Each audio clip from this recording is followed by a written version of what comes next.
का दैनिक मन्ना। परमेश्वर के नाम की महिमा हो। नई दिन नई उम्मीद में आप सभी का स्वागत है। आज हम ध्यान करने वाला वचन इब्रानियों 11 उसका 4। विश्वास ही से हाबिल ने काइन से उत्तम बलिदान परमेश्वर के लिए चढ़ाया और उसी के द्वारा उसके धर्मी होने की गवाही भी दी गई, क्योंकि परमेश्वर ने उसके बेटों के विषय में गवाही दी और उसी के द्वारा वह मरने पर भी अब तक बातें करता है। तो हम देखते हैं कि इब्रानियों 11:4 में दो व्यक्तियों के बारे में, उनके बलिदान के बारे में बतलाया गया है। एक है आबिल और दूसरा है काइन। ये दोनों आदम और हव्वा के पुत्र होते हैं। तो इसमें हम देखते हैं कि हाबिल एक भेड़ बकरियों को चराता है और काइन जो है ये एक शेतकरी होता है।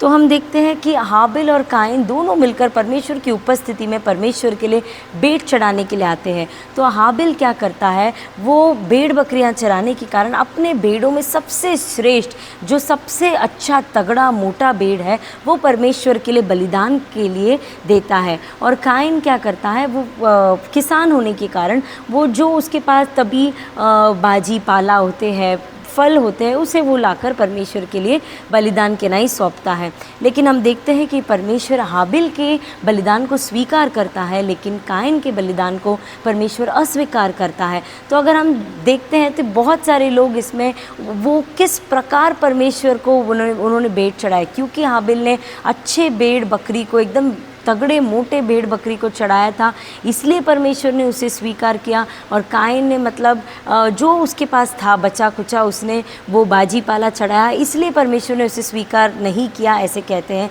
लेकिन अगर हम ये वचन की स्टार्टिंग में ही देखेंगे तो इसमें लिखा है, विश्वास ही से हाबिल ने काइन से उत्तम बलिदान परमेश्वर के लिए चढ़ाया और उसी के द्वारा वो धर्मी भी ठहराया गया और परमेश्वर उसके बलिदान का गवाही भी देते हैं। तो हम देखते हैं कि ये ज़रूरी नहीं है कि हम क्या भेंट लेके आ रहे हैं, लेकिन हमारा भेंट अगर विश्वास के द्वारा अगर हम बलिदान चढ़ाएंगे तो परमेश्वर ज़रूर उसे स्वीकार करेंगे।